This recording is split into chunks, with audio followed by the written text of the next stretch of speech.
On va vous parler un petit peu du livre de Daniel, mais plus précisément, dans quelques jours, je vous le dirai. Attention, l'homme qui slide plus vite que son ombre.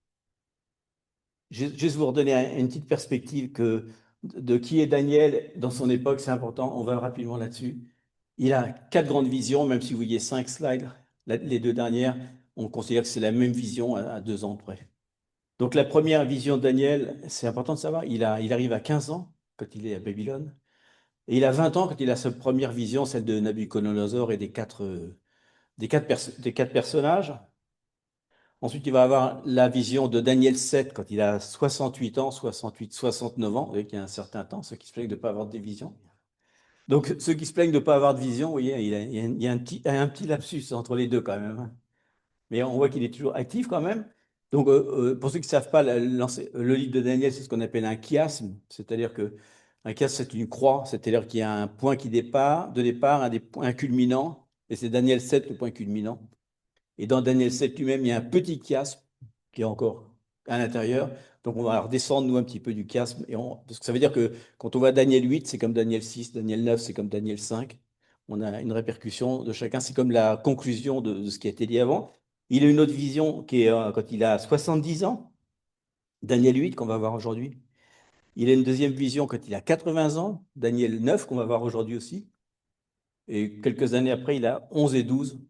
Donc, on va juste en parler, mais c'est important de voir tout ça. Donc, c'était juste pour vous situer un petit peu comment est situé Daniel, quoi. Donc, vous voyez qu'il a une vision très tôt, mais des visions beaucoup plus tard. Et sachant que toutes les visions, on va le voir, sont toutes identiques. Elles disent toutes la même chose, mais avec de plus en plus de précision, hein. Et 11-12, c'est pratiquement très, très précis. Donc, on va passer tout ça. L'architecture du temps, comprendre Daniel 8 et 9. Donc, on va voir ici un espèce de plan prophétique qui va passer de l'histoire de l'Antiquité jusqu'au temps moderne, où on vit maintenant, et aussi aux temps qui vont suivre après. Donc, c'est très important de comprendre Daniel 8 et 9. On va voir qu'il y a pas mal de choses dedans. Donc, déjà, pourquoi c'est important de dire Daniel 8 et 9? Parce que c'est Jésus qui l'a dit. Vous vous rappelez? Il a dit, c'est pourquoi lorsque vous verrez l'abomination de la désolation dans quelques années, dont a parlé le prophète Daniel, établi en lieu saint, que celui qui lit fasse attention. Donc il nous dit de faire attention pour un événement qui va bientôt arriver et dont on va parler. Mais il dit surtout, pourquoi? Parce que c'est la première fois de tous les livres de la Bible que l'abomination de la désolation va être mentionnée. Donc c'est quand même important. C'est la première fois qu'on va voir l'ange Gabriel apparaître. L'ange Gabriel qui est un messager. Et enfin, l'accent de tout 8 et 9 va être marqué sur la fin des temps. Il va le dire sans arrêt. Donc, vous avez vu que ce qui est marqué là, peut-être, l'abomination de la désolation, ben, c'est ce qui va avoir lieu dans le troisième temple qui va être reconstruit. On en parle tout petit peu plus après. Il y a un arrêt des sacrifices. Et enfin, il y a les derniers temps de la fin. On en parle un petit peu plus. Là, je vais avancer un petit peu.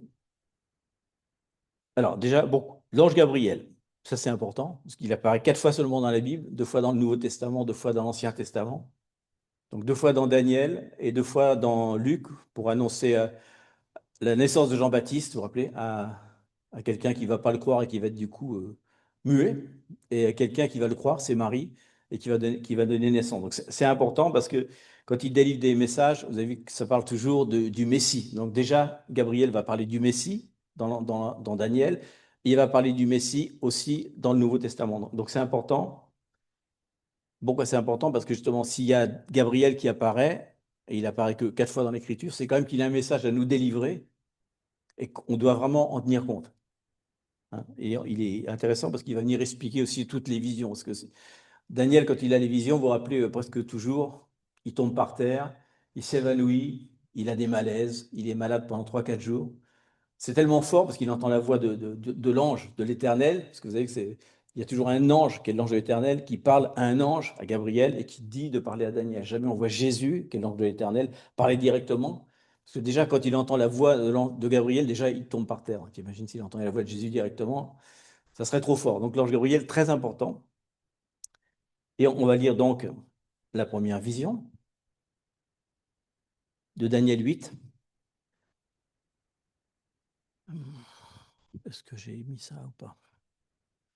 Ah oui, on va le lire quand même.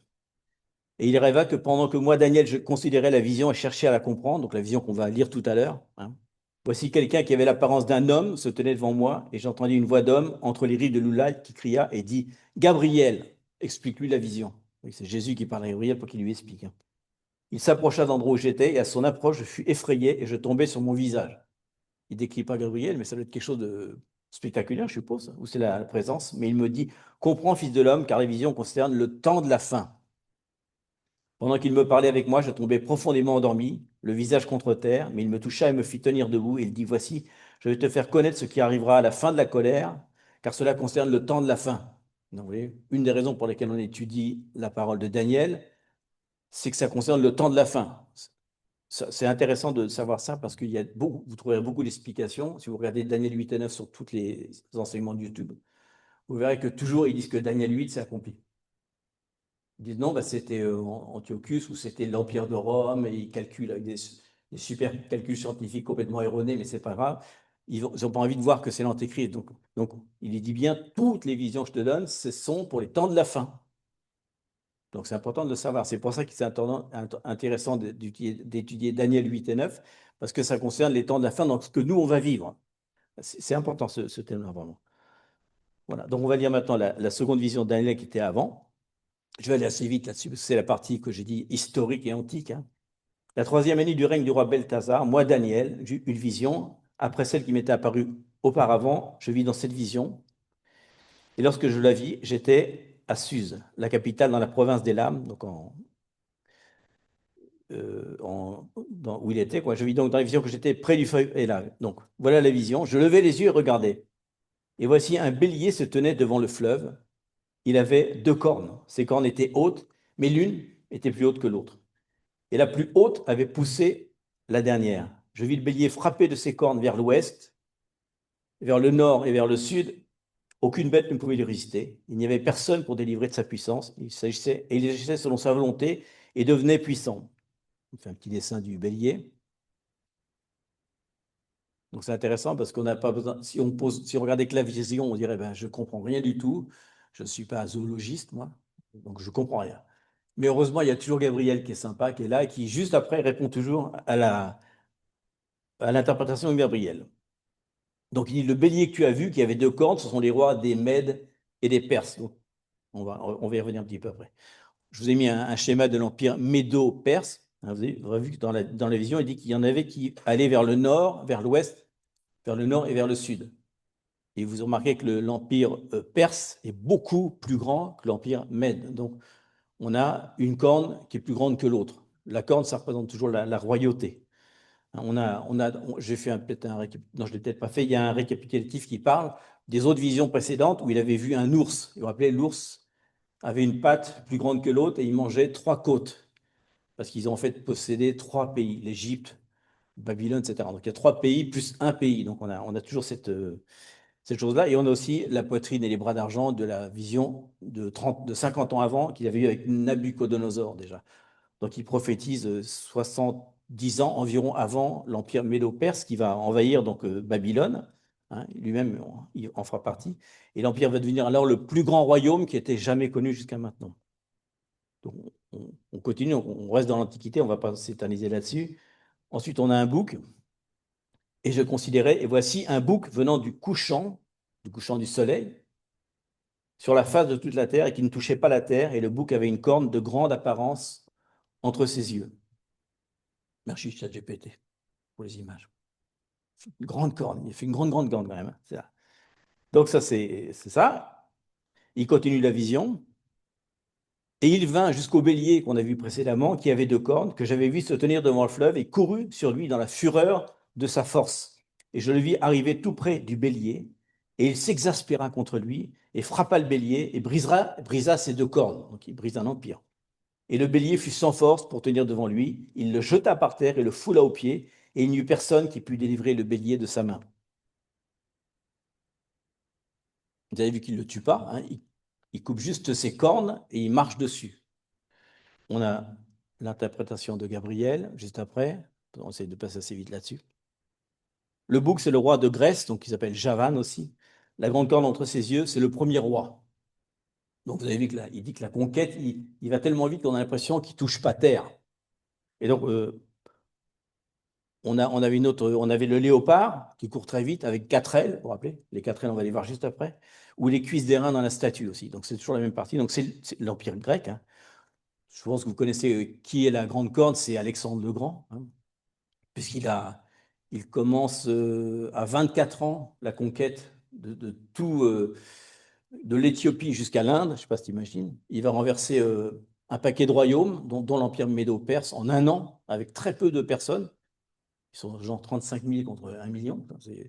C'est quand même vraiment spectaculaire ce qu'il va faire. Alexandre le Grand va conquérir, donc cette grande corde va conquérir tout l'Empire médo-perse, plus tout le reste de l'Empire. Il s'arrête en Inde, mais il voulait aller plus loin, sauf que les soldats ont dit on est fatigués, on va s'arrêter là.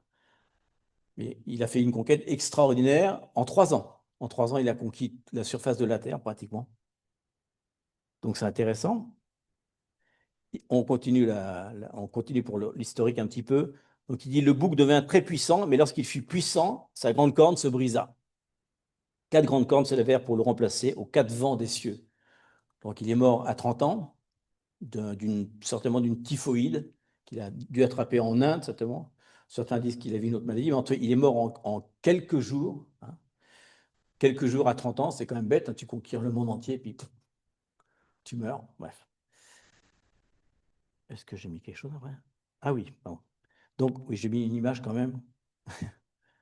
Qu'après, la grande corne est cassée, il y a 4 cornes qui vont pousser. Donc, quand Alexandre le Grand va mourir, il a pas de descendance, puisqu'il a eu 2 enfants qui ont été assassinés. Il a juste sa femme qui est enceinte, donc elle va donner naissance à un fils qui va être étranglé par le successeur d'Alexandre le Grand à l'âge de 13 ans dans sa prison avec sa mère. Donc, il n'y a aucun descendant. Et ça va être donné donc à 4 autres personnes, donc les 4 cornes. Hein. Donc le bouc, c'est le roi de Grèce, et la grande corne qu'il avait entre les yeux, c'est le premier roi, Alexandre le Grand. Et la corne qui a été brisée, les 4 qui se sont levés à sa place, signifie que 4 royaumes s'élèveront de cette nation, mais ils n'auront pas sa puissance.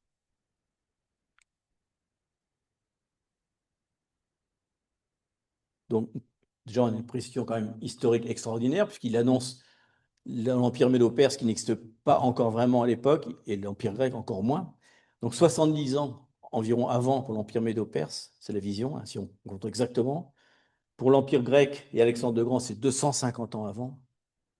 Et il annonce donc la mort d'Alexandre le Grand, 30 ans plus tard, 280 ans après, et il parle des 4 royaumes 300 ans avant.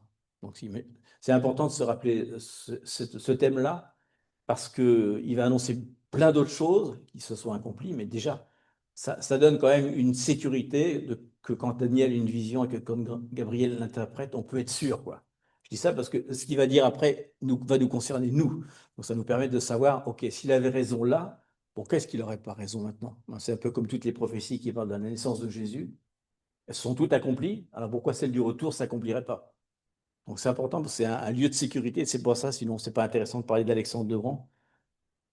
Donc, l'Empire grec va se fracturer, il dit aux 4 vents, hein, c'est ce qui est marqué là. Donc, on a les 4, on a mis les noms, mais on ne va pas passer dessus. Il y a 4 généraux qui vont suivre après sa mort.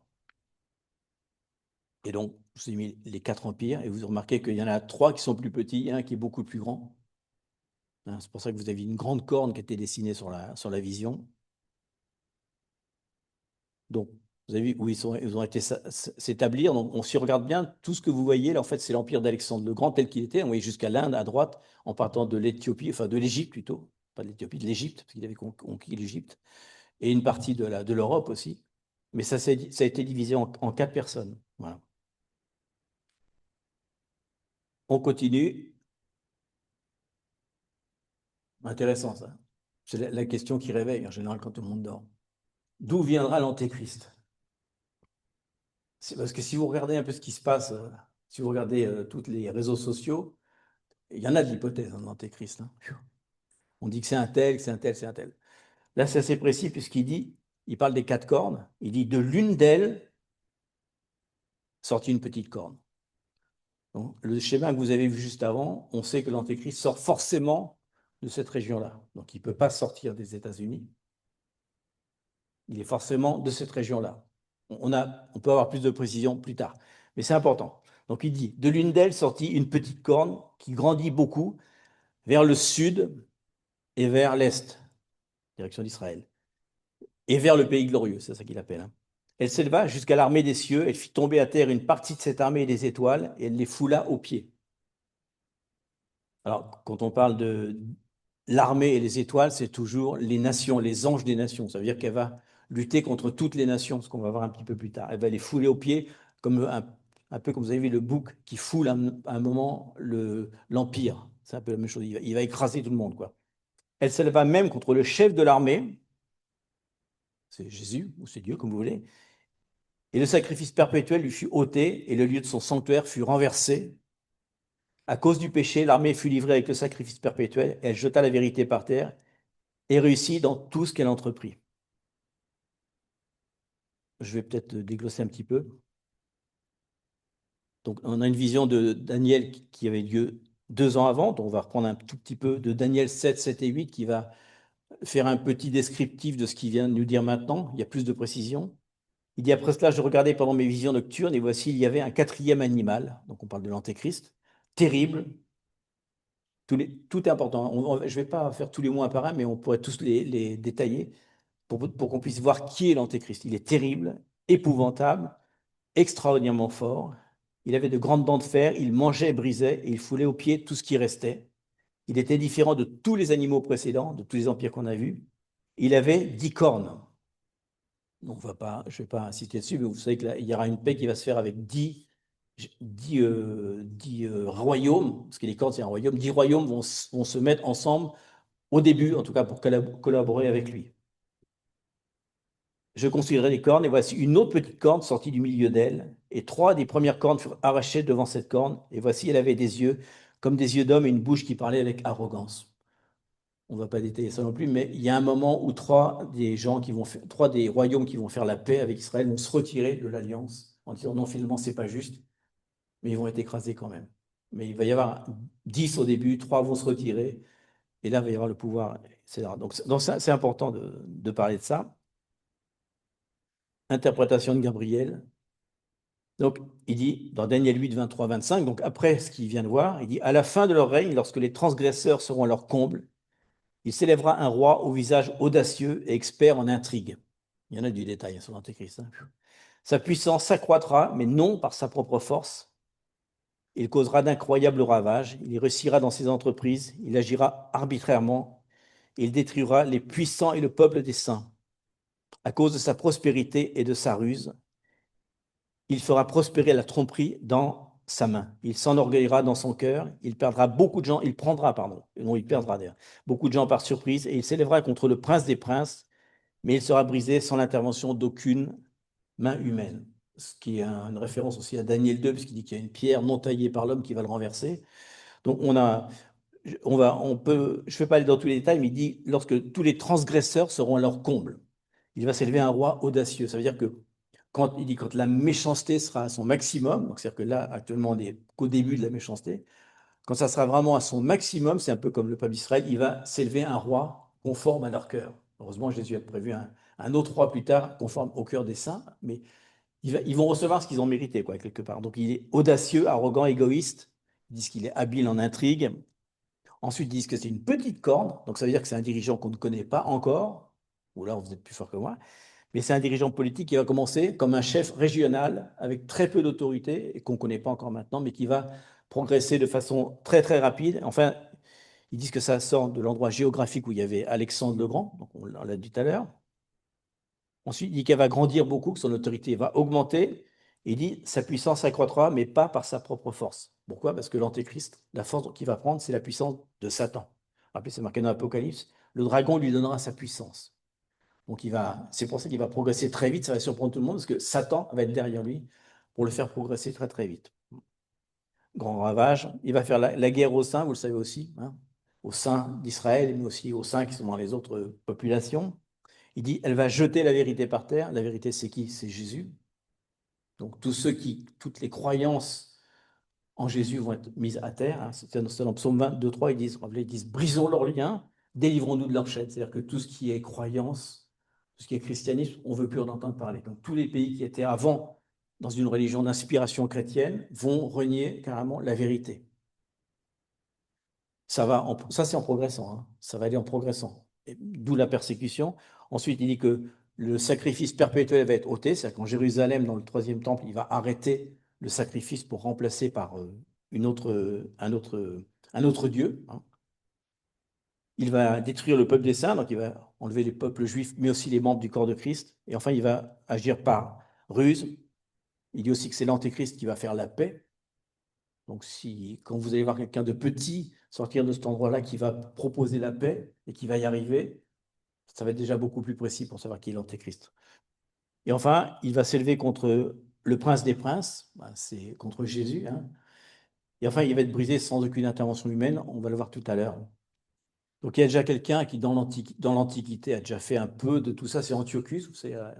Antiochus d'Épiphane, il était sorti de ce peuple-là, mais ce n'était pas la fin des temps, et il n'a pas fait tout ce qui était prévu quand même. Il avait déjà sacrifié des porcs dans le temple, et il avait déjà mis l'image de Zeus comme un nouveau roi, mais il n'y a pas tout ce qui est dit, tout ce qu'on a là n'est pas là. Mais il y a toujours, dans l'histoire, il y a toujours une espèce de préfiguration qui permet de dire, OK, mais il faut savoir que la plupart des gens qui enseignent ça disent que Antiochus était l'Antéchrist, que c'est déjà passé, donc il n'y a plus rien à attendre. C'était le quatrième royaume, c'était l'Empire romain. Donc l'Empire romain a déjà vaincu, puisqu'en effet, le temple va être brûlé en 70 par les Romains. Donc il dit, OK, donc tout s'est accompli. Or, c'est faux, puisqu'il manque 45-50% de tout. Mais c'est pas grave, ça permet de ne pas aller plus loin, quoi. On va être un petit peu dans le sujet un peu plus fort maintenant. Donc, on va continuer maintenant qu'on a vu l'Antéchrist. Qu'est-ce qui va se passer après? Parce que ce qui nous intéresse, c'est nous maintenant.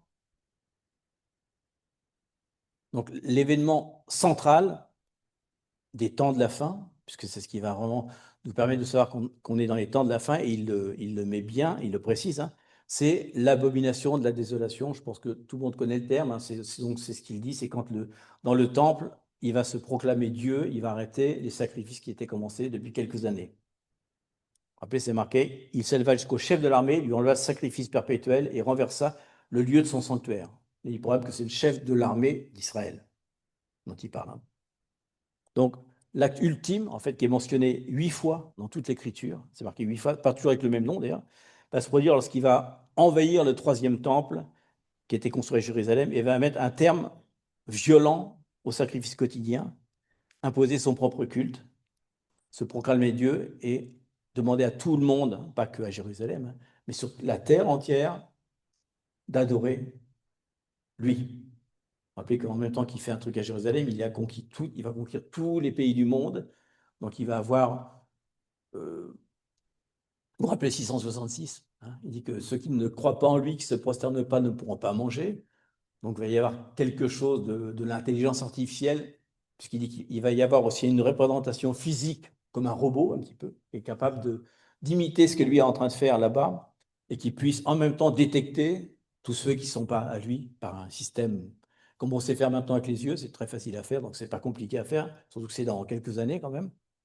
Donc il va se proclamer Dieu, mais en même temps qu'il va faire ce truc-là, il faut se rappeler qu'en même temps, les armées vont envahir Jérusalem et vont détruire une grande partie de la population, puisqu'il dit que ça sera supérieur à ce que Hitler a fait. Il dit qu'il y aura plus de destruction que Hitler l'a fait, donc on peut considérer que c'est plusieurs millions de Juifs qui vont être tués et déportés, en même temps que le sacrifice va s'arrêter.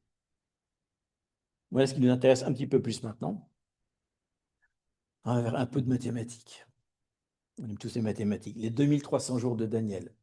Et c'est pas facile parce que dans Daniel, il y a plein de chiffres. Et on va voir comment ça s'articule, parce que si on compte bien, on dit, mais là, il manque des jours, là, il y en a trop, il n'y en a pas assez. Donc, c'est pas évident. C'est une espèce de gymnastique. À la fin, j'espère qu'on aura compris. Si vous avez des questions, vous pouvez toujours les poser. Et alors, j'ai entendu un saint parler, et un autre saint demander à celui qui parlait, bizarre à cette époque, hein, jusqu'à quand durera la vision du sacrifice perpétuel et de la transgression dévastatrice, livrant le sanctuaire et l'armée pour être foulés aux pieds? Et il lui dit, jusqu'à 2300 soir et matin, puis le sanctuaire sera purifié. Donc il dit que depuis le moment où reprend le sacrifice, jusqu'au moment où il s'arrête, jusqu'au moment où Jésus revient et purifie le temple à nouveau, il va se passer 2300 jours, 6 ans et 4 mois. Hein, c'est important de bien voir C'est pas avant la construction du sanctuaire, c'est à partir du moment où le temple est construit et le sacrifice commence qu'on peut compter. Non, je vous le dis parce que il va falloir que vous ayez un calepin, parce que le jour où vous allez voir le temple reconstruit et le jour où vous allez voir le sacrifice recommencer, le jour précis, vous pouvez mettre 2300 jours. Calculez et vous savez quand est-ce que revient Jésus. Le temple est purifié. Pas vraiment le moment où vient Jésus. On va voir que ce n'est pas tout à fait ça, mais à 45 jours près, vous pouvez savoir à peu près quand est-ce que revient Jésus. C'est important parce que on sera plus on sera plus dans les premières douleurs de l'accouchement, on sera dans la fin de l'accouchement. Et je pense qu'une femme enceinte, ça la rassure de savoir combien de temps encore il reste à souffrir. Ouf, plus que 10 jours, plus que 9, plus 8. Ça va beaucoup nous aider parce que nous, ça va être beaucoup plus dur qu'un accouchement, certainement. Mais savoir ça, savoir ce chiffre-là, ça va drôlement nous aider à nous repérer dans le temps et à ne pas être perdus. Donc, c'est clair pour vous, je pense. C'est important ce chiffre-là parce qu'on va avoir d'autres chiffres qui vont être donnés. Hein. Donc, c'est important parce qu'on va pouvoir compter. Donc, ça va être quand même un soulagement. Et enfin, on a une deuxième information, encore des mathématiques, 1290 jours. Donc, on a sauté un petit peu dans Daniel 12, 11 à la fin de sa vie. Un élément important, depuis le temps où ce sera le sacrifice perpétuel, donc la moitié, vous avez vu, la moitié, hein, et où sera dressée l'abomination de la désolation, il y aura 1290 jours. Donc ça, c'est à la fin. Je vais vous mettre un schéma à la fin qui permet de repérer les 1290 jours. Donc on a un compte à rebours, hein, vous le voyez ici ce schéma. Point A, la reprise des sacrifices. Point B, l'invasion militaire de Jérusalem plus l'arrêt des sacrifices. Point C, la purification du temple millénaire au moment où Jésus revient. Vous vous rappelez que c'est la première chose qu'il va faire. Hein. Dès qu'il va entrer dans Jérusalem, il va purifier le temple. Vous vous rappelez qu'il y a des visions dans Ézéchiel où il dit qu'il fait un trou dans le mur et il voit que derrière, ils sont en train de faire des sacrifices à des idoles, exactement comme ils avaient fait depuis tout le temps. Donc il va détruire tous ceux qui sont restés à Jérusalem, donc qui ont accepté du coup le royaume antéchrist, qui ont accepté du coup de continuer les sacrifices, mais en sacrifiant d'autres choses, quoi. Il y a des juifs qui vont rester loyaux à l'antéchrist, hein, puisqu'il dit qu'il y en a qui vont faire des sacrifices. Et enfin, on continue, ça c'est important, on va faire la dernière vision, Daniel 9, mais c'est important ce passage-là. Donc 13 ans après, il y a une autre vision. Donc il dit la première année de Darius, fils d'Assuérus, de la race des Mèdes, lequel fut établi sur le royaume des Chaldéens. Donc on a ici, il est à l'endroit où il y avait Esther, c'est l'endroit où il y avait Esther.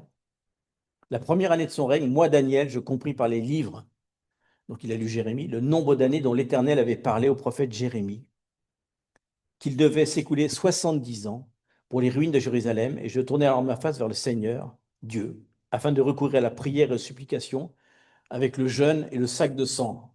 Il y a d'autres détails. Il met aussi un vêtement qui gratte.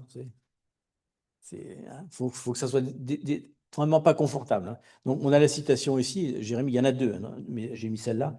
Et voici ce que dit l'Éternel, dès que 70 ans seront écoulés pour Babylone, je me souviendrai de vous et j'accomplirai à votre égard ma bonne parole en vous ramenant dans ce lieu.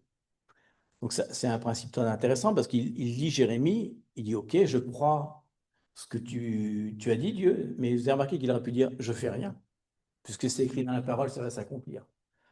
Vous vous rappelez le principe, on en a parlé sans arrêt, quand on lit une prophétie dans la parole, on n'est pas là pour attendre les bras croisés qu'elle s'accomplisse. Donc il dit, OK, je vais prier à Dieu. Dieu, rappelle-toi de ta parole, de tes prophètes, pour qu'elle puisse s'accomplir. Il marche dedans. Alors c'est important parce que tout ce qu'on est en train d'enseigner aujourd'hui, ce sont des prophéties qui vont s'accomplir. Donc quand on va voir le début des 2300 jours, on ne va pas dire, OK, je compte et je m'en vais à la campagne. Je ne fais rien du tout. Pas du tout. Il dit, au contraire, ça va être le moment de jeûner. Il le dit d'ailleurs.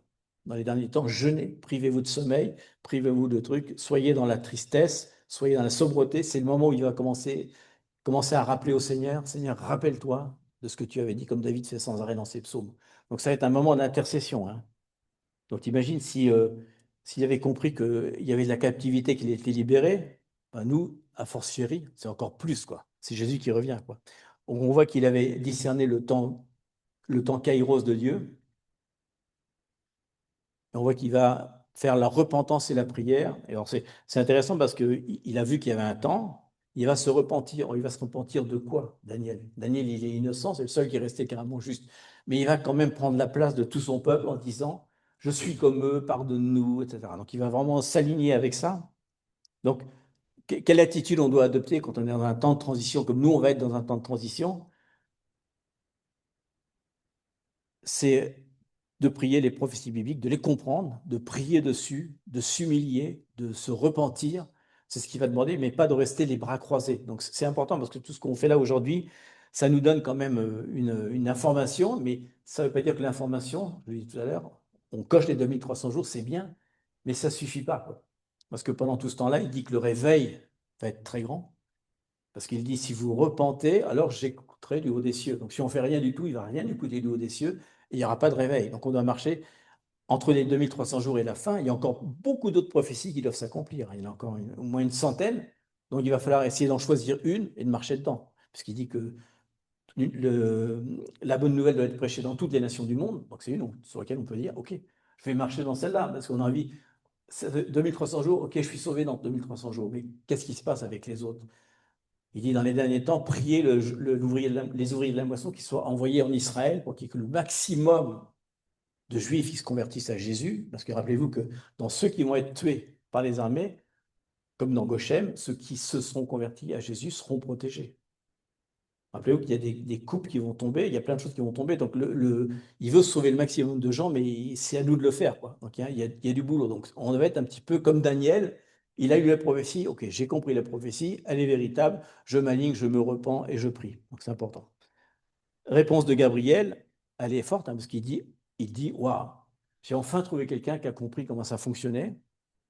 C'est extraordinaire, hein. Il lui dit, lorsque tu as commencé à prier, la parole est sortie et je viens pour te l'annoncer. Donc il reconnaît carrément, il dit, waouh, c'est tellement fort que je vais t'annoncer ce qui va se passer maintenant dans la fin des temps. Donc on va arriver plutôt à nos temps, à nous. Lorsque tu as commencé, la prière est sortie et je viens pour te l'annoncer car tu es un bien-aimé. Bien-aimé du Seigneur parce qu'il s'est repenti. Sois attentif à la parole et comprends la vision. Donc, on va passer maintenant dans le dernier thème des 70 semaines. Donc on va avoir 2300 jours, 1290 jours, 72 semaines. On va essayer de mettre tout ça ensemble à la fin dans un tableau. 70 semaines ont été fixées sur ton peuple et sur la ville sainte, donc sur Jérusalem. Donc on parle bien que tout est centré sur Jérusalem. Donc il faudra bien regarder ce qui se passe là-bas. Pour faire cesser les transgressions et mettre fin au péché, pour expier l'iniquité et amener la justice éternelle, pour sceller la vision et le prophète et pour oindre le Saint des Saints. Donc il va lui parler du plan des 70 semaines en lui disant il y a 6 objectifs. J'espère que c'est lisible, c'est pas trop petit. Il y a 6 objectifs qui vont dans l'ordre, en croissant. Mettre fin à la transgression, mettre fin au péché, expier l'iniquité, amener la justice éternelle, sceller la vision et la prophétie, c'est la fin des temps, et enfin oindre le Saint des Saints, c'est-à-dire que Jésus va de nouveau guérir le temple ou purifier le temple. Donc tout ça ne va être bien sûr que quand Jésus est accompli, mais c'est-à-dire qu'il va mettre fin à la transgression, donc l'abomination de la désolation. Il va enlever tout le péché du peuple d'Israël et nous aussi d'ailleurs, expier l'iniquité des générations, amener sa justice en descendant sur la terre, terminer la prophétie et enfin purifier le temple. Donc voilà le but des 70 semaines. Et donc on va voir un petit peu plus précisément maintenant comment ça se passe. Sache donc et comprendre. J'espère qu'on va comprendre nous, hein. Daniel, je ne sais pas, nous c'est dur, hein. Depuis la promulgation de la parole ordonnant de restaurer et de rebâtir Jérusalem jusqu'au Messie le Prince, il y a 7 semaines et 62 semaines. Les rues et les fossés seront rebâtis, mais en des temps de détresse. Après les 62 semaines, un Messie sera retranché, il n'aura rien. Le peuple d'un chef qui viendra détruire la ville et le sanctuaire, sa fin arrivera comme par un débordement, et jusqu'à la fin, il y aura guerre et désolation décrétée. Il fera une alliance ferme avec un grand nombre pour une semaine, et au milieu de la semaine, il fera cesser le sacrifice et l'offrande, et sur l'aile des abominations viendra le dévastateur, jusqu'à ce que la destruction de ce qui est décrété se répande sur le dévastateur. J'ai un don de prophétie, vous n'avez rien compris. Extraordinaire. C'est incompréhensible. Quand tu lis le texte comme ça, il faut quand même de l'explication, hein. On va expliquer un petit peu. On va faire des mathématiques. la clé mathématique de la prophétie. On appelle ça Shavua. Donc, parce que quand il dit 70 semaines, c'est Shavua, donc ça fait référence à Lévitique, où une semaine égale une année. Donc ça, c'est important, hein. Un groupe de 7. Donc quand il dit 70 semaines, ça veut dire 70 fois 7 ans. Donc ça veut dire 490 ans, hein. Donc ça, c'est dans Lévitique. Rappelez, même Jésus, il fait la blague à Pierre à un moment. Il se croyait très spirituel, parce qu'à l'époque, on ne pardonnait qu'une fois ou deux, selon son école biblique. Il dit, est-ce que je ne pourrais pas pardonner 7 fois, moi qui suis un gros malin? Et il dit, non, il faut pardonner 7 fois, 77 fois, 490, jusqu'à ce que moi je revienne, où je pardonnerai à l'ensemble de la terre. Il fait un petit clin d'œil avec Daniel. Je pense qu'il a dû comprendre 7 fois 77. Oh, ça me rappelle quelque chose, ça. J'ai lu ça quelque part. Donc il dit, ton peuple est ta sainte ville, hein, donc ça veut dire que le centre de l'attention de Gabriel, c'est Jérusalem. Donc on a 3 parties, 7 semaines, 49 ans, 7 fois 7 semaines, 434 ans, et enfin une dernière semaine de 7 ans. Donc c'est important, mais c'est intéressant aussi de voir que ce que dit Gabriel, ça ne nous choque pas trop, mais imaginez-vous Daniel, de ce qu'il entend de la part de Gabriel. Il lui dit, il a vu le temple détruit, il est à Babylone, prisonnier, il lui dit, un jour, le temple va être reconstruit. Wow! Pour lui, il est juif quand même, c'est un truc de dingue. Il dit, et le Messie va arriver. My God! Oh mon Dieu! Incroyable. Et après, il lui dit, mais il va être tué, et le temple va être détruit. Je sais pas, ça va être un peu insupportable comme révélation. Il doit dire, je ne comprends rien au message. Et nous qui vivons tout ça, on se rend compte, mais j'imagine comment Daniel, dans quel état ça doit le mettre. C'est vraiment dur. On a un schéma historique. Je vous l'ai mis ici quand même, pour dire qu'il a quand même prophétisé encore une fois. Il prophétise encore quelque chose qui s'est déjà accompli. J'espère que c'est lisible. D'accord. Donc on a en 458 le décret d'Artaxerxès qui dit qu'il faut reconstruire le temple. Et ça va prendre, comme c'est marqué ici, 7 semaines, 49 ans. Au bout de 49 ans, le temple va être reconstruit. Et 434 ans après, Jésus commence son ministère en 26-27 après Jésus-Christ, parce qu'il est né environ en moins 3, hein, d'après ce qu'on sait d'Hérode. Donc, on sait que pendant 2 ans, il va être là, donc exactement 434 ans après, et qu'il va être tué 2 ans après. Donc, ça termine la période de ce qu'il avait annoncé. Donc c'est vraiment année par année. Il y a pas 48 ans ou 432 ans. On a les textes historiques, vous pouvez les trouver sur Internet, hein. C'est extrêmement précis. Donc on voit maintenant qu'il va... Donc tout ça, c'est déjà passé. Il va y avoir un espèce de laps de temps. Alors pourquoi je dis ça? Parce qu'il lui dit, quand le Messie va mourir, il dit, et après la 69e semaine, mais il ne dit pas, et la 70e semaine, ce qui va se passer, d'un seul coup, la 69e semaine, elle s'arrête parce qu'il est mort, mais il ne dit pas, et la 70e semaine, quand c'est, justement. Il y a une espèce de laps de temps, nous on le sait, c'est le temps d'Église, c'est 2000 ans environ, c'est ce qu'on vit en ce moment maintenant. Donc il y a une brèche, une espèce de grande brèche quand même, hein, un grand écart prophétique. Et ça existe déjà dans la Bible, puisque si vous regardez, par exemple, quand ils annoncent que Jésus va naître, il dit un sauveur nous est né, etc., etc. Il dit la première partie. Et la deuxième, il dit, et sur lui, il y aura la justice éternelle, il reviendra pour juger tout le monde. Donc oui, même dans le texte de Ésaïe, il y a une espèce de laps de temps entre les deux, la 70e semaine. C'est intéressant de voir quand est-ce que va commencer la 70e semaine et comment ça va se passer. Donc c'est marqué, le Messie est retranché à l'issue de la 69e semaine, mais on n'a pas dit quand est-ce commence la 70e. C'est important. Donc, on sait aussi que la destruction de temple va avoir lieu en 70 après Jésus-Christ par l'armée romaine. Donc, il avait annoncé, rappelez-vous, qu'après que le Messie soit retranché, le temple va être détruit à nouveau et qu'il y aura des moments, il dit, de débordement, d'inondation, que tout sera toujours dans la guerre. Et en effet, depuis que le temple a été détruit jusqu'à maintenant, hein, c'est pas parce que en 1948 Israël est devenu une nation que ça s'est arrêté. Ça s'est jamais arrêté, hein. Je l'ai marqué peut-être en bas, je crois. Jérusalem a été détruite 2 fois, attaquée 52 fois, siégée 23 fois et recapturée 44 fois. Ça a toujours été le lieu des combats et ça l'est encore jusqu'à maintenant et c'est pas fini. Mais rappelez-vous qu'il va y avoir une paix quand même qui va arriver. Donc on a beaucoup de passages là-dessus. Donc on va arriver dans la 70e semaine, puisque là, ça nous concerne quand même beaucoup plus. Comment ça commence? Ça va se commencer sur une fausse alliance de paix. Donc on voit que Rappelez-vous qu'une 70e semaine, donc il va y avoir 7 ans exactement, 7 fois 365 jours. Il précise exactement 1260 jours. C'est vraiment, c'est pas un jour en plus, un jour en moins, c'est très précis. Donc il dit que la première chose qu'il va y avoir pour se repérer, et on va le voir dans le tableau récapitulatif après où il y aura les 2300, les 1290. La première année, comment ça va commencer? Ça va commencer par une alliance de fausse paix qui va s'appeler, si vous voulez la voir dans le calendrier, ça s'appellera une paix mondiale de paix et sécurité. Donc vous vous rappelez que c'est le plan depuis 2 ans de l'OTAN. Il a dit qu'on est sur le plan 2027 où on veut établir la paix et la sécurité sur la Terre. C'est le plan écrit, c'est pas marqué un plan de paix. Paix et sécurité. C'est important que les deux termes soient dedans. Ça va permettre quoi? La reconstruction du temple et la reprise des sacrifices. On va voir que ça va demander quelques jours, d'après le texte. Donc c'est sans doute même la chose qui va donner aux dirigeants qui seront présents, peut-être un certain Benjamin, parce que vous vous rappelez qu'avec Esther, c'est certainement un Benjamin qui va être là. Il va dire d'accord, mais en échange, on reconstruit un temple et on peut reprendre le sacrifice, parce que rappelez-vous que c'est le but de tout ce qu'ils veulent. Ce n'est pas le retour du Messie. Ils disent bien, ce qui nous intéresse, le Messie, c'est additionnel, mais ce qu'on veut, c'est reprendre des sacrifices. Au milieu, on a la rupture, l'abomination.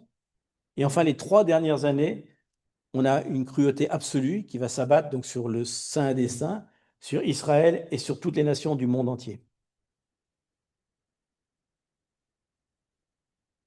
Je suis un peu en avant, je suis désolé. On revient en arrière. Victoire absolue. Donc ça se termine à la fin des 3 ans et demi. Donc je vous mets un tableau récapitulatif. La victoire absolue, tout ça, ça va être brisé sans l'intervention d'une main humaine. C'est dans Daniel 8, 25, on l'a vu. Donc il va y avoir un triomphe surnaturel sur la puissance satanique, sur les intrigues politiques, sur les forces militaires, puisqu'il va être vaincu non pas par une armée, mais il va être vaincu par le souffle de Jésus et son apparition. On va voir à quel moment l'apparition est exactement au niveau des années pour qu'on se repère.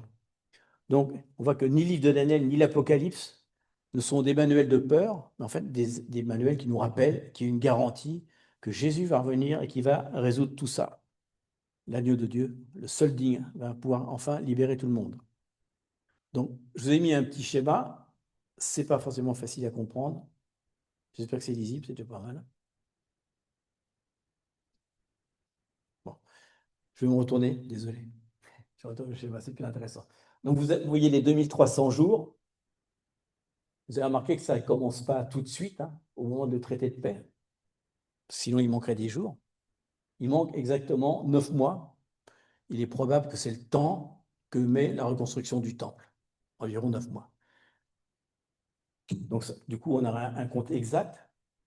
Vous voyez que la seconde venue de Jésus, elle est en plein milieu, juste à la fin, 3 ans et demi après, donc la fin de la 100e semaine. La seconde venue correspond exactement au début des coupes, parce qu'il dit qu'au son de la première trompette, Jésus va descendre. J'y reviens un tout petit peu après, puisqu'on n'est pas. J'y reviens après, donc peu importe.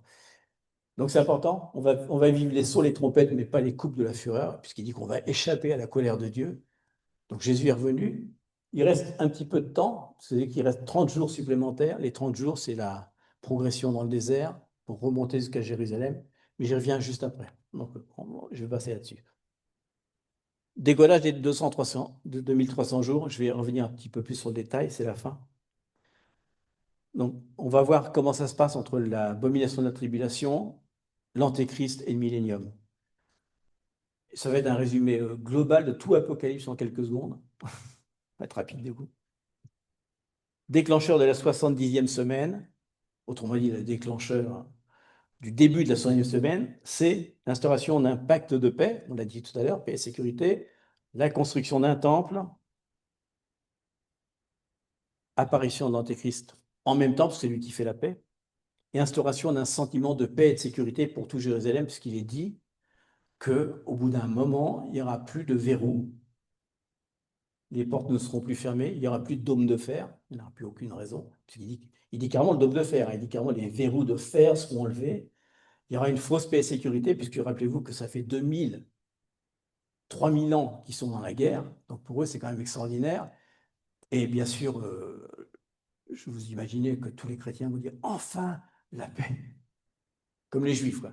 Beaucoup vont se faire surprendre parce que il y a beaucoup de textes, pour ceux qui ont étudié la voie de l'épouse, il y a beaucoup de textes qui disent n'acceptez pas cette paix, ne soyez pas dans la paix. Donc nous, notre boulot, c'est de leur dire il y a la paix et la sécurité, mais ce n'est pas la vraie paix. Ensuite, on a donc les 3 premières années et demie, donc 260 jours, 42 mois, donc, hein, qui vont établir une vision de paix. Donc on va avoir domination de quoi? Ben, la grande Babylone. C'est là que la parole sortie de Babylone va être très forte. Parce que tous les juifs et tous les chrétiens qui vont rentrer dans cette nouvelle religion, parce qu'il y a une religion, il faut rappeler qu'il y a une nouvelle religion qui vient, elle arrive, œcuménisme, tout le monde est pareil, une seule religion, c'est l'accord d'Abraham, vous avez peut-être vu ça. Donc beaucoup de gens vont tomber dans cet institut de Babylone. On va rappeler qu'à la fin, Jésus va dire, maintenant je vais envoyer ma coupe pour détruire Babylone. Donc c'est les 3 ans et demi où nous en tant que rémanents, on va avoir un travail un peu différent de ceux qui vont croire que ça c'est la vraie. Ceux qui n'ont pas étudié Daniel, ils vont avoir quelques surprises. Mais si tu as étudié Daniel, tu ne peux pas tomber dedans directement. Et enfin, au milieu de la semaine, l'Antéchrist va provoquer la rupture, on l'a dit tout à l'heure, arrêt total des sacrifices dans le troisième temple, rupture de l'alliance de paix, début d'une nouvelle religion mondiale, au bout de 3 ans et demi. On continue. Donc la grande tribulation va s'abattre sur la seconde partie de la semaine, donc c'est là où vraiment il va y avoir des douleurs d'accouchement un peu plus fortes pour tout le monde, donc persécution et tout ce qu'on peut imaginer avec, on verra ça quand on y sera. Vous avez peut-être vu qu'il y a 1290 jours qui sont là, alors qu'on avait la moitié de 2300 théoriquement. Donc on voit qu'il y a un manque. Hein, donc on l'a vu tout à l'heure. Pourquoi? Parce qu'il y a une tribulation. Donc qu'est-ce qui se passe? Jésus revient à la première trompette, on l'a vu tout à l'heure. Dès que les coupes commencent, Jésus descend, on est enlevé avec lui, on reçoit un corps glorifié, on redescend instantanément, sinon il y aurait des jours qui manqueraient. Donc, il revient au début des coupes. Donc, c'est-à-dire que le jour où il revient, les premières coupes s'abattent. Bon, certes, là, vous rappelez que les coupes, c'est terrible. Hein, c'est la colère de Dieu, c'est des destructions massives de toute la terre, tout moins de ceux qui sont contre lui. Hein, ça commence comme ça.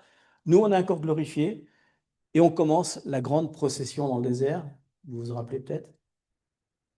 Ça dure 30 jours. Donc, on descend d'où il est revenu. On va récupérer tous les captifs qui ont été expulsés à cause de l'invasion du Nord vers le Sud, donc la Cisjordanie, l'Égypte avec les six villes qui se sont préparées, qui parlent hébreu, le cananéen. Et donc, on va remonter vers Jérusalem jusqu'au mont des Oliviers, bataille d'Armageddon. Une fois la bataille d'Armageddon faite, il rentre dans Jérusalem, comme dans Hosanna, pareil, et il va purifier le temple. Donc, tout ça, ça va demander 30 jours, je ne sais pas, peut-être 25 jours de marche, peut-être une journée de bataille, je ne sais pas. Mais en tout cas, la dernière semaine, voilà ce qui se passe. Donc c'est intéressant parce qu'on a quand même plein de repères quand même. Hein. Traité de paix, tranquillité, destruction de Jérusalem, nouvelle religion, persécution. Jésus revient pile à la fin. Donc là, c'est encore pareil, c'est génial. Le jour de la tribulation, tu peux encore mettre sur ton calendrier, il ne reste plus que 7 semaines et demie, moins 30 jours. Et tu sais que Jésus revient à ce moment-là, que tu montes avec lui, c'est la fin des tribulations, et que tu vas enfin participer au plan final. Donc on voit que le retour de Christ, ce qu'on a dit tout à l'heure, ça marque en fait la fin des 2300 jours. Donc si on avait calculé 1290, vous savez qu'il manquait 30 jours à la fin et 45 jours au début. Donc c'est pour ça que quand on met les 7 semaines et demie plus les 1290, les 2300, on arrive au schéma qu'on a vu tout à l'heure, que je vais vous partager, qui explique pourquoi il y a comme des trous. Parce que forcément, le jour où il fait la paix, on ne va pas avoir un temple en 2 jours qui va émerger, hein, même si c'est prêt. Il y a des textes qui disent qu'il faut environ 45 jours pour construire le temple environ sur l'esplanade. Et ils ont déjà prévu tout le reste qui doit aller à l'intérieur. Donc il y a un temps de préparation. Donc comme ça, on peut faire une jonction entre les 70 semaines, pardon, la dernière semaine, les 7 ans, plus les 1290, plus les 2360.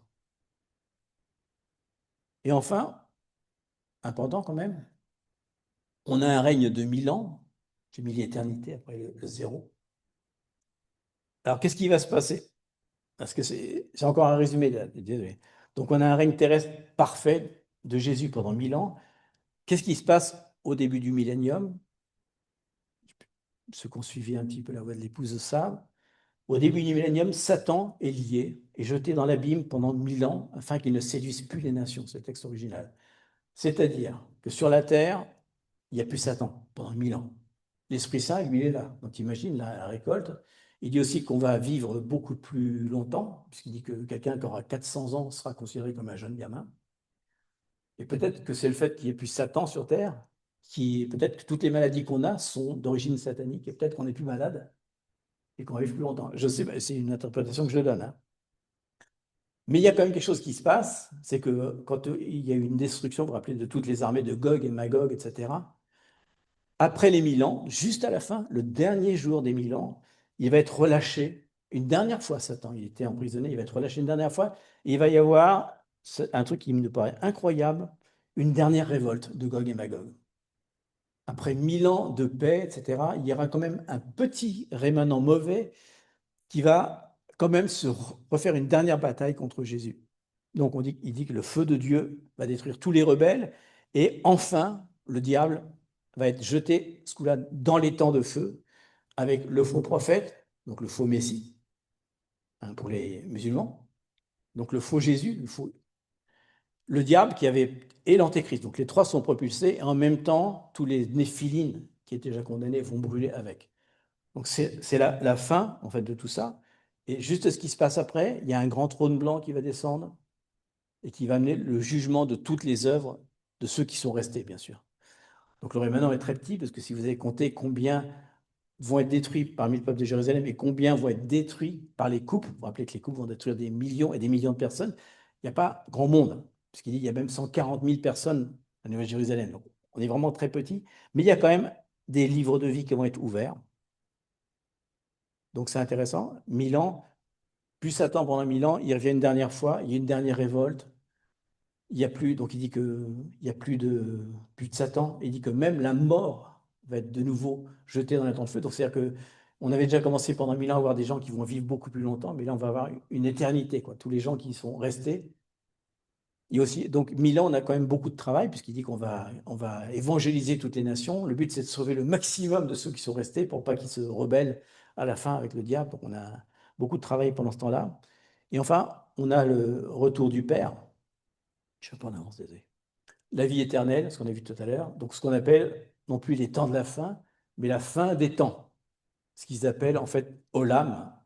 Donc, si on veut être logique avec ceux qui font des mathématiques, il y en a parmi nous.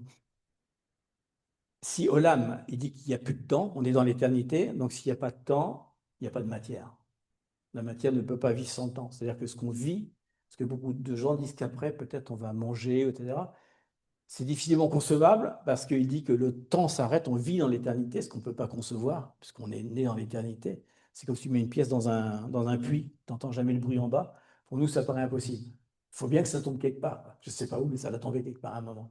Il n'y a plus rien. Donc on est dans un temps complètement immuable. Alors, on demandera à Dieu qu'est-ce que ça veut dire, puisqu'il dit quand même qu'il va y avoir nouveaux cieux, nouvelle terre et une nouvelle Jérusalem. Donc, comment est-ce que ça peut s'imbriquer avec le fait qu'il y ait l'éternité et qu'il n'y ait plus de matière? C'est ça tout le mystère qu'on ne peut pas comprendre jusqu'à maintenant. On vit dans une autre dimension, quoi. Et c'est bien parce qu'on n'est plus limité justement par la matière, on n'est plus limité par tout ça. Donc il va y avoir autre chose qui va se passer. L'équation parfaite de Daniel 8 et 9, vous l'avez vu, hein? Daniel 8, on a vu les empires humains et l'antéchrist apparaître. Et enfin, dans Daniel 9, donc on voit l'équation parfaite, l'équation prophétique entre les deux qui réunit Daniel 8 et Daniel 9, puisqu'il annonce tout ce qui s'est déjà passé en disant, regardez ce que j'ai annoncé, tout ça c'était vrai. Pourquoi ce que j'ai annoncé après ne serait pas vrai? Et Daniel n'est pas le seul, hein, puisqu'on a beaucoup d'autres prophéties, bien sûr. Daniel, c'est peut-être le plus précis parce qu'il donne des chiffres. Mais c'est pas forcément celui qui donne le plus de choses, parce que tout ce que dit Daniel est en fait est corroboré, c'est mieux. Il corrobore. Il corrobore avec Zacharie, avec Ésaïe, hein, puisque l'ensemble de la parole, vous vous rappelez, plus de 1500 prophéties se réunissent en fait dans Daniel. Daniel, c'est peut-être le plus intéressant pour nous parce qu'il donne des chiffres. Vous rappelez, c'est intéressant parce que début des sacrifices, 2300 ans, 7 ans et demi après, donc à chaque fois, on va pouvoir noter des chiffres qui sont très très précis. Et pour savoir quand est-ce que vient la rédemption, donc ça va aider dans beaucoup de choses, c'est que voilà, les 3 premières années et demie, puisque c'est la paix, il va falloir accélérer les choses, parce qu'il n'y a pas encore la tribulation. Donc pour évangéliser, ça va être quand même un tout petit peu plus facile, même si des fois, pour évangéliser, c'est plus facile quand les gens ont des problèmes. Mais en tout cas, on aura au moins un moment d'avertissement, puisque après, quand il va y avoir l'abomination de la désolation, vont commencer des jugements. Vous vous rappelez qu'on va avoir des chevaux qui vont arriver. Donc à chaque manifestation de jugement, nous on les connaît, le texte, on a lu le texte, on va pouvoir amener les gens à leur dire, mais ça c'était prévu. Lisez dans le texte, ils vont dire, waouh. Rappelez que ceux qui auront été sages vont enseigner à la multitude. Donc ce texte-là est particulièrement important. Ce qu'on vient d'enseigner aujourd'hui, c'est ce qui va nous servir de base dans les derniers temps pour convertir les gens. On ne va pas leur parler du salut, Jésus. On est forcément dans une autre dimension.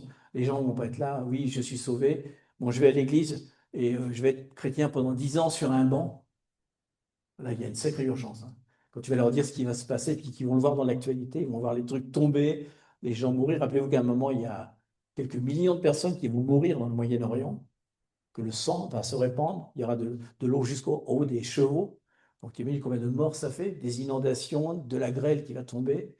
On va avoir beaucoup de choses qui ne vont jamais nous toucher, donc ils vont être très surpris de voir que le peuple de Dieu est toujours épargné, quoi, comme Goshen, quoi. Donc c'est intéressant parce que ça va quand même leur donner une sécurité, et nous, on a en plus des chiffres à leur donner.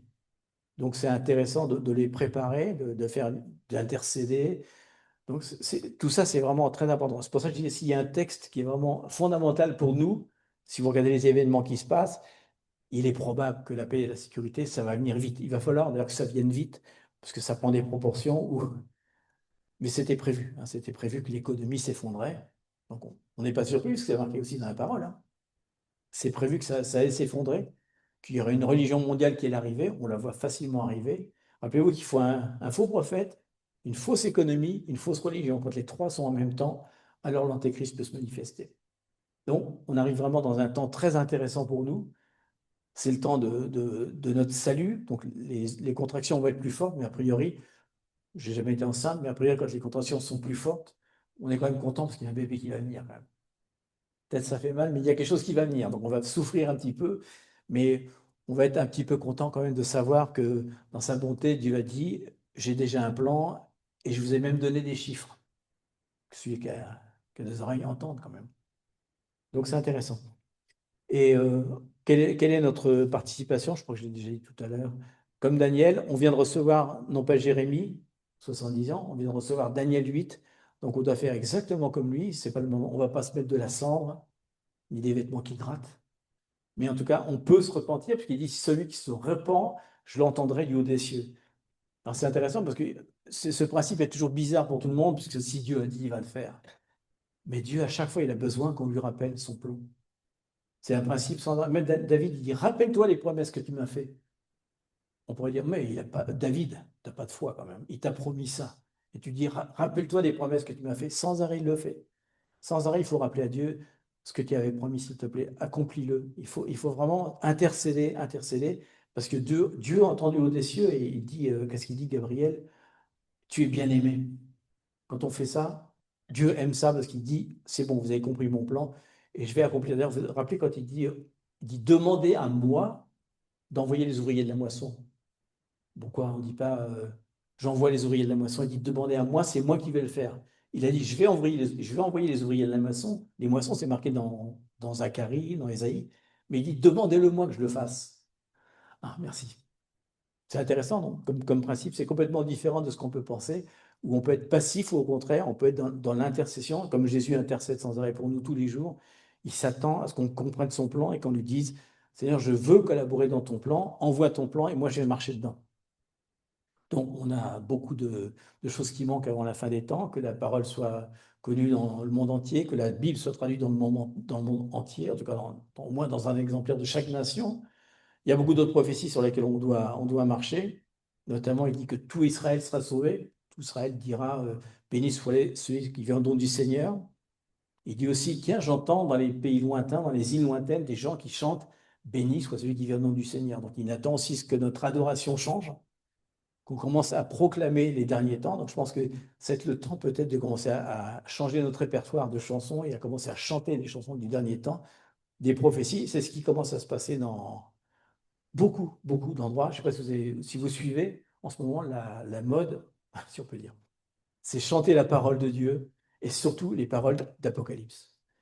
C'est intéressant parce on est en train de chanter à Dieu les derniers temps. On ne va pas chanter des choses qui sont déjà accomplies. On ne va pas chanter Daniel 8, les Mèdes, les Perses, Alexandre le Grand, tout ça, c'est déjà arrivé. Mais par contre, il y a quelque chose qui va arriver et c'est important de rentrer dans cette dynamique. Donc, Seigneur, merci en tout cas pour ta parole. Moi, je suis vraiment content parce que je ne sais pas que je suis mathématicien, mais je suis quand même content de savoir que c'est pas je reviens bientôt, parce que bientôt, ça peut être très loin, mais quand on sait que quand les choses vont arriver, Seigneur, on va avoir vraiment une date, quelque chose sur lequel on va s'accrocher, Seigneur. Donc, merci, Seigneur, parce que au plus fort de la tribulation, tu vas être présent, Seigneur, tu vas nous encourager, Seigneur, et tu vas nous aider vraiment à marcher dans ces prophéties qui vont encore s'accomplir, Seigneur. Merci parce qu'aucune des malédictions qui vont tomber sur la terre vont nous toucher, Seigneur. Si on est vraiment avec toi, si on est 100% avec toi et qu'on est vraiment ton peuple, ton rémanent, Seigneur, alors tu vas nous protéger, Seigneur. Alors maintenant, Seigneur, aide-nous vraiment à marcher vraiment avec toi, Seigneur, à pas avoir un pas d'un côté, un pas de l'autre, parce que tu viens vraiment pour ceux qui sont 100% avec toi, Seigneur.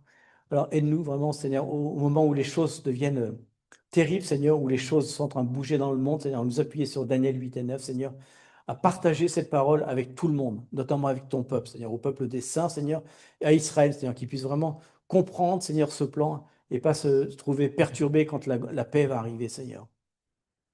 Merci, Seigneur, parce que tu vas vraiment nous protéger, Seigneur. Merci parce qu'un jour, Seigneur, on va voir vraiment le ciel s'ouvrir, Seigneur. On va voir vraiment que tu descends et on va monter à ta rencontre, Seigneur, et tu vas nous faire participer à ton plan, Seigneur.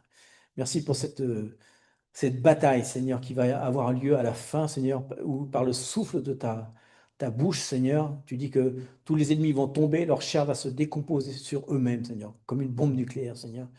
Tu vas vraiment détruire tes ennemis, Seigneur, et Satan va être enfin détruit, Seigneur. Et je te prie, Seigneur, vraiment que tu l'as dit, Seigneur, que dans les derniers temps, tu vas donner un roi conforme, Seigneur, à la méchanceté, Seigneur, qu'on puisse rester vraiment en dehors de cette méchanceté, Seigneur, qu'on puisse rester saint, Seigneur, qu'on puisse rester pur, Seigneur, qu'on puisse vraiment rester dans l'adoration, dans la repentance, Seigneur, et être vraiment à ton écoute, Seigneur, pour ne pas être trompé, Seigneur. Tu l'as dit, le premier signe, Seigneur, qu'il va y avoir de la fin des temps, c'est la tromperie, Seigneur. Alors, aide-nous à rester vraiment fixe dans ta parole, Seigneur, à étudier ta parole profondément, à la comprendre, Seigneur, à la mettre en pratique, Seigneur, à vraiment ce qu'on a donné là, je suis sûr que c'est que le début de la compréhension, parce que tu as dit que à la fin de Daniel, la révélation va augmenter, Seigneur. Il y aura encore plus de choses à comprendre. Ça va être encore plus précis, Seigneur. Alors, aide-nous à rester vraiment dans l'adoration, mais aussi dans l'étude de ta parole, Seigneur, à rester ferme, Seigneur. Amen.